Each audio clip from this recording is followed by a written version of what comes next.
อยป้าก้อยป้าจ้ามือเรียนนะจ้ากิน อันนึงบนได้ใส่บนมีเงินเดือนจ้าง านบริการโอ้เขาได้นี่โอ้เขาเซิร์ชเขาคือตอนสอนเรียนแล้วเรียนแล้วเป็นหญิงบอกเรียนไม่ถูกกันยา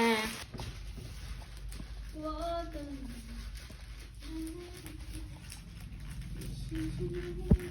เมื่อคืนนี้พี่อัมสุดจะได้ไหมเราลองให้ฟังยิ่งพี่อัมกลางคืนฟังเพลงบ่มพี่ไปให้แล้วเพิ่นกินแล้วเรียบร้อย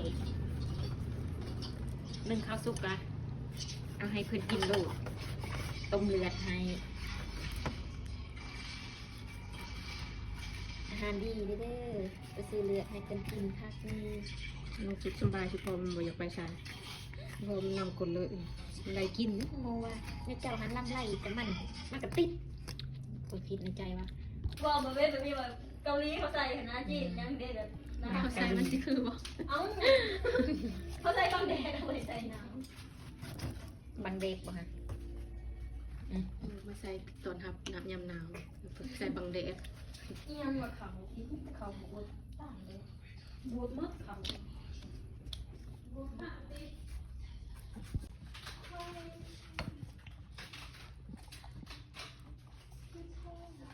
ไปจักสิเอาปาดปลายเลย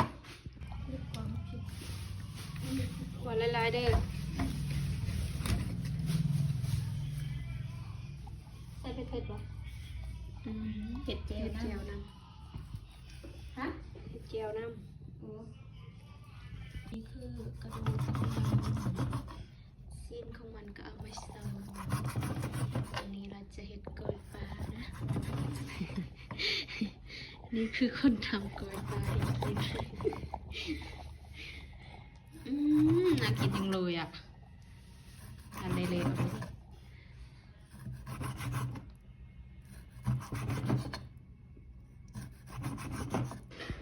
คิดถูกหรือว่า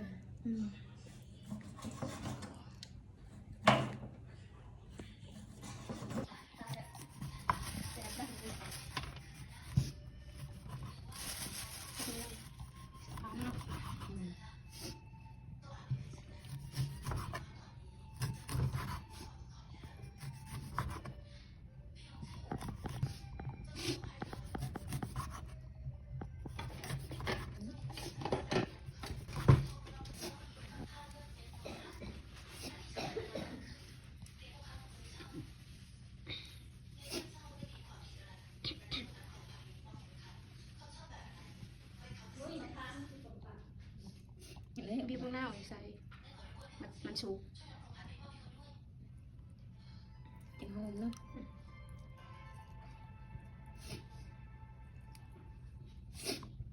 อันนี้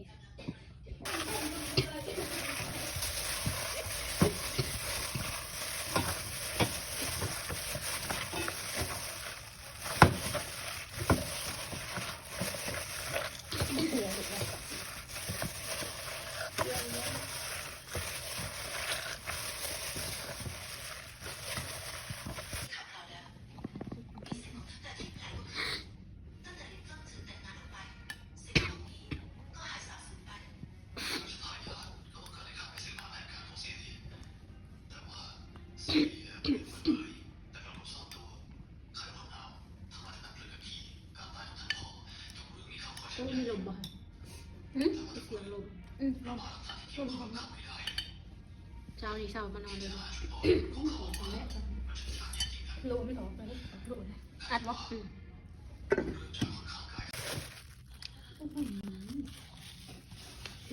เอาพิงสิเอา ขี้มือ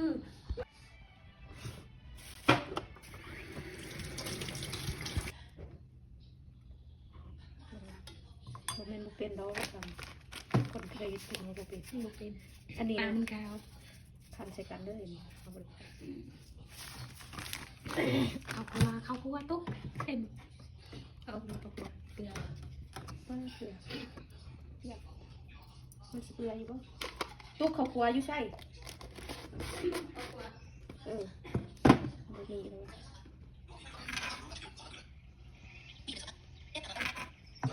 กินแล้วไปก่อนด้วย ว่าอย่างนี้ก็ซ้ำหลวงของกัน ก่อนนะ ตัวมากบ่ ได้หมดได้กินแล้วไปก่อนก็กินได้หมดนะตอนนี้ มันว่ากินบ่ได้เลยบว ใส่ ช พริ ได้ ก สัก เผ็ดเด้อคือเป็นอะไรนะใส่พริกเผ็ดตัวซอย กินมาได้ซอยจุ่ม แปลกเลยคือแต่ว่ากินบ่ได้นะ อันนี้ส่งน้องไปส่งน้องส่งน้อง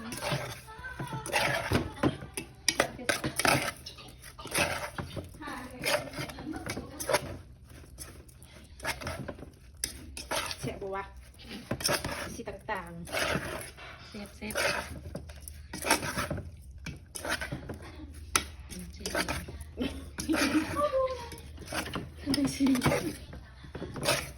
ๆมันคือบุษมัดเนาะ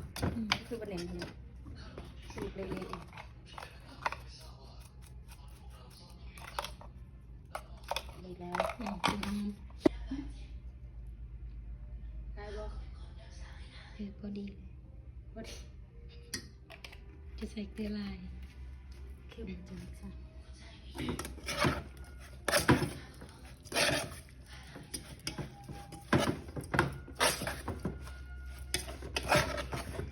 ตุกอะไรผักบงก็มีนี่ดิใส่ต้มหั่นผักบง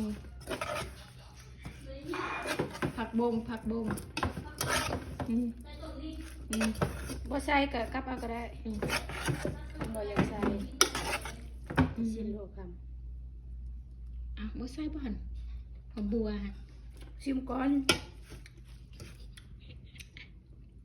สมผัก พอดีแล้ว ก็คมเนาะคมแล้ว หั่นไป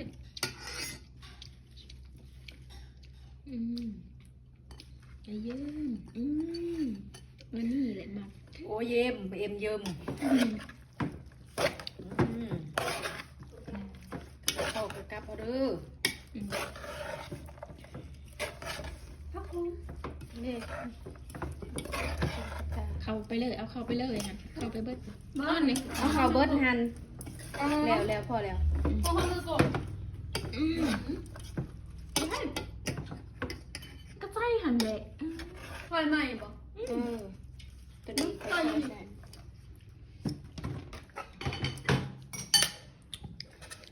ล้างนะบ่ล้างไปแล้วบ่